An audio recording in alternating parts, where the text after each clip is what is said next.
మరి ఆయన కాకినాడ జిల్లా ముమ్మిడివరం నియోజకవర్గం తాళరేవు మండలం కోరంగి పంచాయతీ సీతారాంపురం ప్రతాప్ నగర్ గ్రామంలో బాబాసాహెబ్ అంబేద్కర్ జయంతి ఉత్సవాలు ఘనంగా నిర్వహించారు. ముందుగా అతిథులు బాబాసాహెబ్కు ఘన నివాళులు అర్పించి గజమాలలతో సత్కరించారు. అనంతరం నిర్వహించిన భారీ బహిరంగ సభలో వక్తలు అంబేద్కర్ ఆశయాలు ఆచరణలో పెట్టి ఆయన అడుగుజాడల్లో నడవాలన్నారు. ఈ కార్యక్రమానికి ముఖ్య అతిథులుగా డాక్టర్ కోరుకొండ బాబ్జీ, డాక్టర్ భానుమతి, దుప్పి శ్రీనివాస్, వరసాల భాస్కరరావు బ్రదర్స్ పాల్గొన్నారు. చక్కటి వాతావరణం, చక్కగా వైట్ డ్రెస్, బ్లూ స్కార్ఫ్, జన్మదినోత్సవాన్ని ఎంతో ఉత్సాహంగా ఒక పండగ వాతావరణంలో చేసుకోవడము, నేను అందులో పార్టిసిపేట్ చేయడము నాకు చాలా చదువుకున్నారు.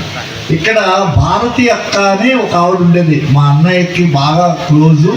వెంకట ఏదైతే ఉందో అది బాబాసాహెబ్ అశోకుడు స్థాపించిన స్తూపంలోది తీసుకుని మన ఉన్నట్టు ఆ సింహాలు అన్ని